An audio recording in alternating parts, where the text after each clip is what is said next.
সময়টা বেশ ভালো যাচ্ছে। ঢাকায় চলচ্চিত্রের শীর্ষনায়ক শাকিব খানের এ তারকার পর সর্বশেষ 3টি সিনেমা ব্লকবাস্টার তকমা পেয়েছে।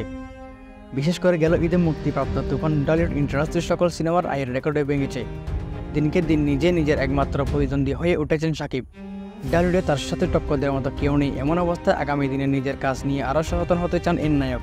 বেছে বছরে 1-2টি সিনেমায় কাজ করতে চান তিনি। যারই ধারাবাহিকতাতে চলতি বছর শাকিব খানের পরবর্তী সিনেমা হতে চলেছে বরবাদ, যেটি নির্মাণ করবেন নবাগত নির্মাতা মেহেদী হাসান হৃদয়। সিনেমায় নবাগত হলে এই নির্মাতার হাতে শতাধিক নাটক। শাকিবকে নিয়ে পর্দায় অভিষেক হবে হৃদয়ের, যে কারণে আয়োজনের যেন কমতে ডাকেননি। সংশ্লিষ্ট তথ্যমতে বরবাদ সিনেমার বাজেট হতে চলেছে 15 কোটি টাকা, যেটা বাংলাদেশের যে কোনো সিনেমা তৈরির ক্ষেত্রে রেকর্ড। জানা যায় বরবাদ এর 80% শুটিং হবে দেশের বাইরে, পুরোপুরি অ্যাকশন বাইডেন্স দাচের সিনেমা, যেখানে বলিউডের অনেক নির্মাতা শিল্পীরাও যোগ দেবেন। শাকিব খানের বিপরীতে এই সিনেমায় অভিনয় করতে পারেন কলকাতার অভিনেত্রী ইদিকা পাল, যার সঙ্গে প্রিয়তমা সিনেমা করেছেন নায়ক।